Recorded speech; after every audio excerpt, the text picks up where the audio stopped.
Assalamualaikum warahmatullahi wabarakatuh. Apa kabar semuanya? Semoga selalu dalam lindungan dan berkah dari Allah Subhanahu wa taala. Bertemu lagi dengan channel ini, channel Seri Islam Agama Paling Logis.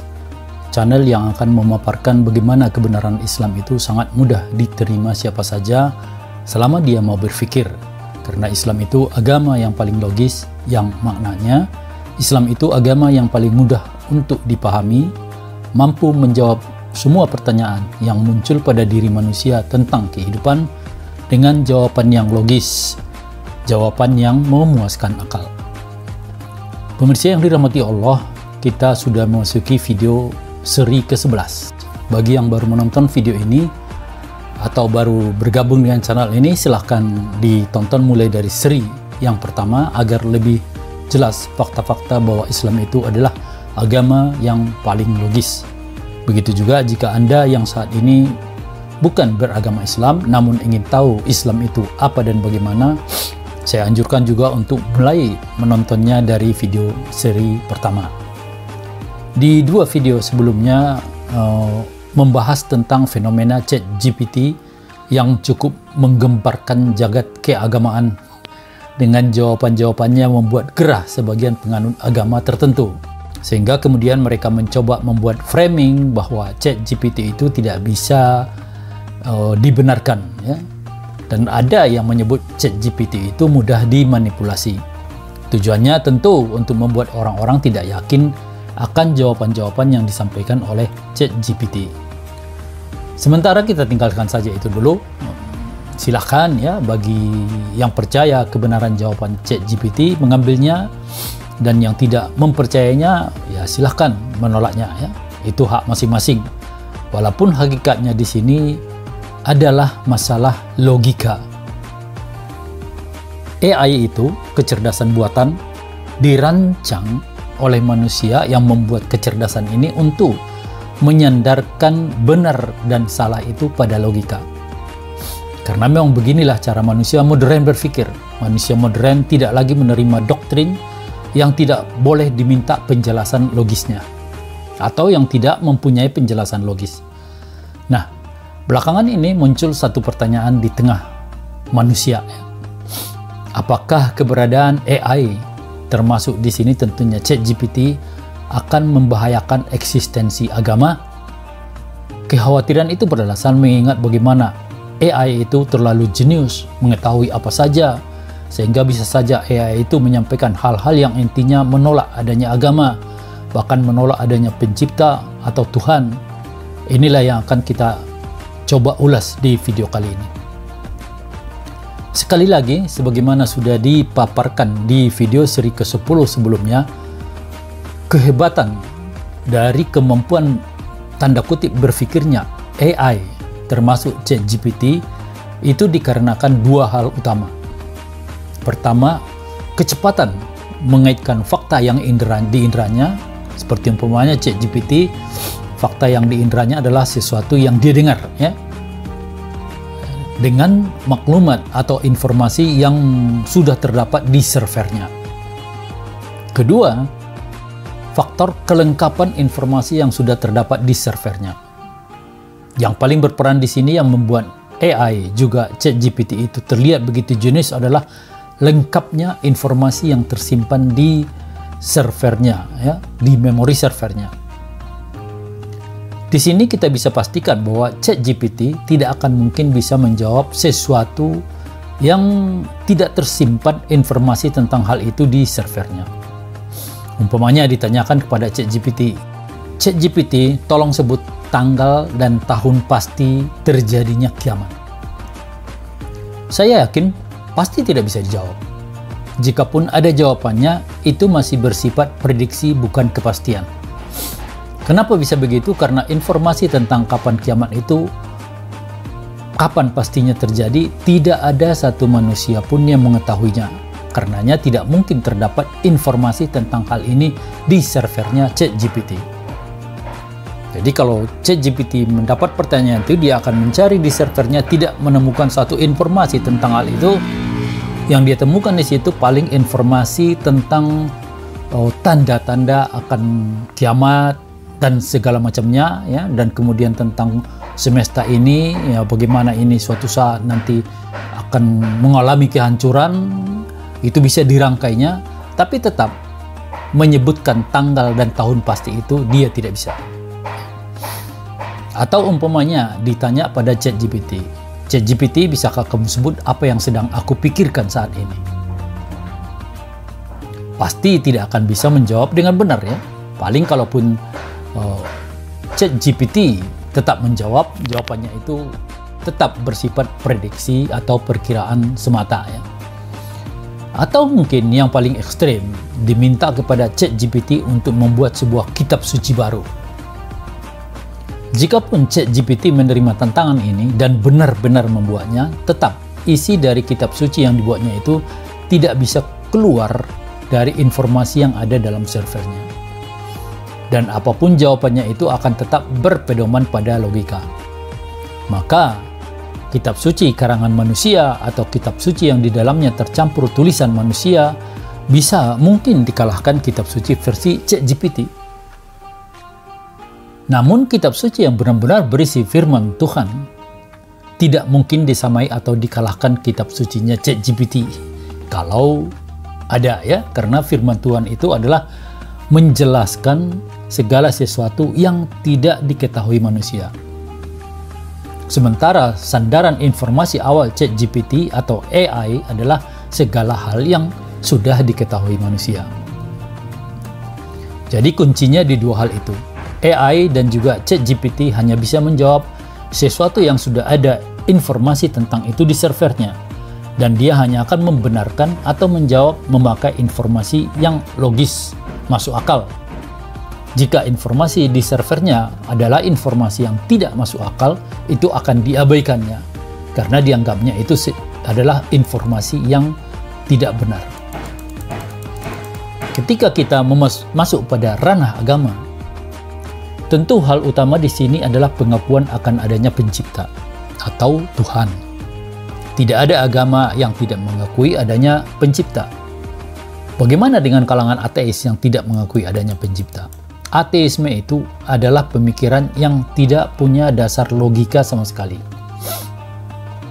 Argumen mereka untuk tidak mengakui adanya pencipta itu argumen yang sangat lemah dan sama sekali tidak punya argumen yang kuat ya. Asal-usul adanya manusia saja tidak bisa mereka jawab dengan memuaskan. Teori Charles Darwin yang terkenal itu bahkan teori yang tidak lengkap karena masih ada di sana yang disebut sebagai missing link, ya, hubungan yang terputus yang sampai detik ini tidak ditemukan jawabannya, ya. Sehingga asal-usul dari mana asalnya manusia itu masih belum sempurna dijawab oleh mereka yang ateis. Maka AI yang di servernya pasti terdapat begitu banyak informasi tentang alam semesta, termasuk segala makhluk yang ada di dalamnya, lengkap dengan detail sifat dari segala sesuatunya dan struktur yang terdapat pada setiap benda-benda yang ada, apakah itu benda mati maupun benda hidup. Logikanya, kemudian AI itu akan memutuskan bahwa segala kerumitan dan keteraturan dan kesempurnaan dalam alam semesta dengan seluruh isinya itu tidak mungkin muncul begitu saja tanpa ada yang menciptakannya. Dapat kita pastikan kemudian bahwa AI itu termasuk ChatGPT sampai kapanpun tidak akan pernah mengatakan pencipta atau Tuhan itu tidak ada. Karena jika dia menyatakan Tuhan itu tidak ada atau pencipta itu tidak ada, itu kesimpulan yang justru tidak logis. Mengingat segala sesuatu di alam semesta ini terdiri dari struktur dan anatomi yang punya desain, yang menunjukkan pasti ada desainernya atau yang mendesainnya. Bayangkan saja kupu-kupu ya, yang di sayapnya itu terbentuk pola warna-warni yang bukan dalam bentuk acak tapi sangat simetris, terukur, sempurna bulatannya maupun lengkungannya, yang menunjukkan ini adalah sesuatu yang dirancang. Tidak mungkin ini terjadi secara random. Kalau begitu, AI maupun ChatGPT ini tidak membahayakan dong pada eksistensi agama. Nggak begitu juga ya. Walaupun AI tidak mungkin mengatakan tidak ada pencipta, tapi pengakuannya bahwa pencipta itu ada tidak berarti AI akan membenarkan semua agama. Kenapa? Karena masing-masing agama itu punya Tuhan versi mereka sendiri-sendiri. Ketika dihadapkan pada beragamnya Tuhan dari beragam agama yang ada, AI kembali secara logika tentunya akan lebih cenderung bahwa Tuhan itu pasti sesuatu yang paling tinggi. Tidak ada yang lebih tinggi darinya, tidak juga ada yang menyamai ketinggiannya. Ketika umpamanya penganut agama Hindu minta ChatGPT memaparkan apakah agama Hindu itu, ChatGPT itu akan menjelaskan apa adanya tanpa memberikan penilaian baik atau buruk. Karena yang diminta adalah menjelaskan agama Hindu dari sudut pandang ajaran Hindu semata. Begitu juga jika ada yang minta ChatGPT menjelaskan agama Kristen, Islam, dan lainnya, jawabannya pasti jawaban normatif, jawaban sesuai dengan sudut pandang kitab suci masing-masing agama tersebut. Namun, ketika ditanya, ChatGPT, menurut kamu, Tuhan yang benar itu Tuhannya agama Hindu, Kristen, atau Islam? Nah, di sini ChatGPT akan menariknya kembali ke logika. Artinya, dia akan membenarkan Tuhan yang benar-benar logis menurut takaran logikanya ChatGPT. Yang tidak logis akan dianggap salah. Tidak mungkin ChatGPT itu membenarkan semua Tuhan dari berbagai agama itu, karena Tuhan mereka itu memang berbeda hakikatnya, satu dengan yang lain. Disinilah kemudian konsep ketuhanan masing-masing agama itu akan berhadapan dengan sandaran logikanya ChatGPT atau AI ya. Maka ChatGPT akan membenarkan konsep Tuhan yang paling logis. Di antara konsep banyak Tuhan, seperti dalam agama Hindu, dan konsep Tritunggal dalam ajaran Kristen, serta konsep Tuhan yang benar-benar Esa dalam ajaran Islam, pastilah yang paling logis Tuhan yang Esa. Karena inilah bentuk Tuhan yang paling tinggi dibanding lainnya. Nah, ini sudah kita bahas tuntas di seri keempat ya. Silakan tonton bagi yang belum nonton ya. Tidak logis tentunya Tuhan yang hakikatnya paling tinggi itu punya keterbatasan kuasa sebagaimana dalam konsep politeisme, banyak Tuhan dalam agama Hindu ya. Dan agama-agama lain seperti agama pagan dulu ya dan lain-lain ya. Tidak juga logis Tuhan yang maha tinggi itu harus pernah dilahirkan dari rahim seorang makhluk ciptaannya. Maka tidak heran jika kemudian ChatGPT itu membenarkan konsep ketuhanan dalam Islam yang berarti juga membenarkan Islam. Dan kemudian menolak kebenaran dari konsep ketuhanan dari agama-agama lain. Sehingga kemudian menganggap agama lain itu tidak benar karena konsep ketuhanannya sudah tidak benar. Secara logika. Bagi kecerdasan buatan yang berbasis logika, bentuk-bentuk doktrin, pendapat atau pandangan yang dipaksakan untuk diterima tanpa boleh mempertanyakannya akan ditolak mentah-mentah.